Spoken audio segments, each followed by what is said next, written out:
दोस्तों, हम सभी जानते हैं कि श्री राम और राम भक्त हनुमान जी के बारे में कई तरह की कथाएं भारत और भारत के बाहर भी प्रचलित हैं।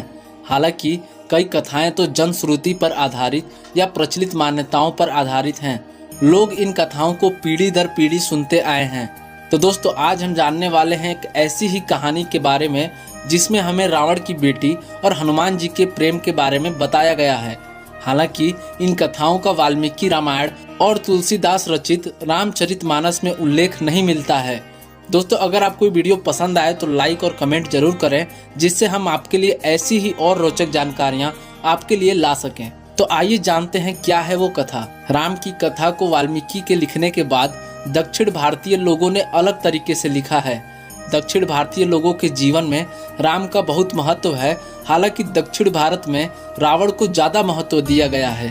इसी को देखते हुए श्रीलंका, इंडोनेशिया, मलेशिया, माली, थाईलैंड, कंबोडिया आदि द्वीप राष्ट्रों में रावण की बहुत ख्याति और सम्मान है।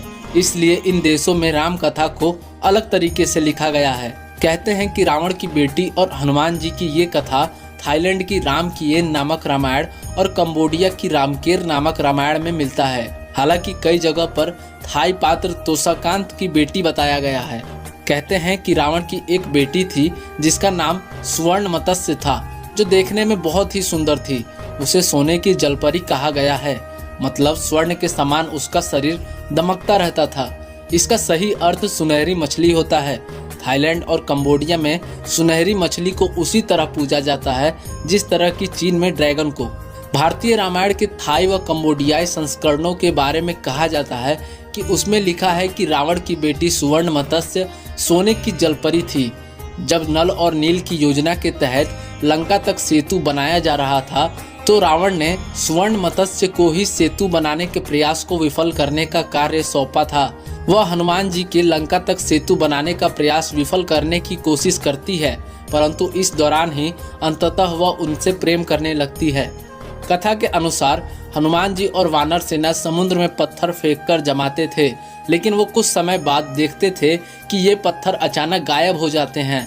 जब हनुमान जी को इस घटना का पता चला तो वे समुद्र में उतरकर देखने लगे कि आखिर ये चट्टानें कहाँ गायब हो रही हैं। तो उन्होंने देखा कि पानी के अंदर रहने वाले लोग उन्हें कहीं ले जाकर रख देते हैं।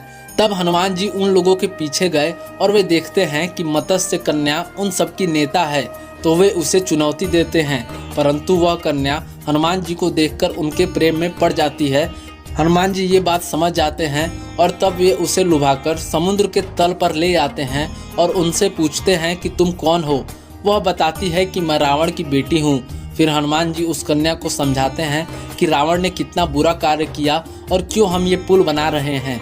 तब वह कन्या समझ जाती है और सभी चट्टानों को लौटा देती है। कहते हैं कि दोनों का एक पुत्र भी होता है जिसका नाम मेघचनु था। तो दोस्तों, आपको ये कथा कैसी लगी कमेंट में जरूर बताएं। वीडियो को लाइक करें, दोस्तों के साथ शेयर करें और अगर चैनल पर नए हैं तो चैनल को सब्सक्राइब करके बेल वाला आइकन दबाना बिल्कुल भी ना भूलें। तो मिलते हैं फिर अगले वीडियो में, तब तक के लिए गुड बाय।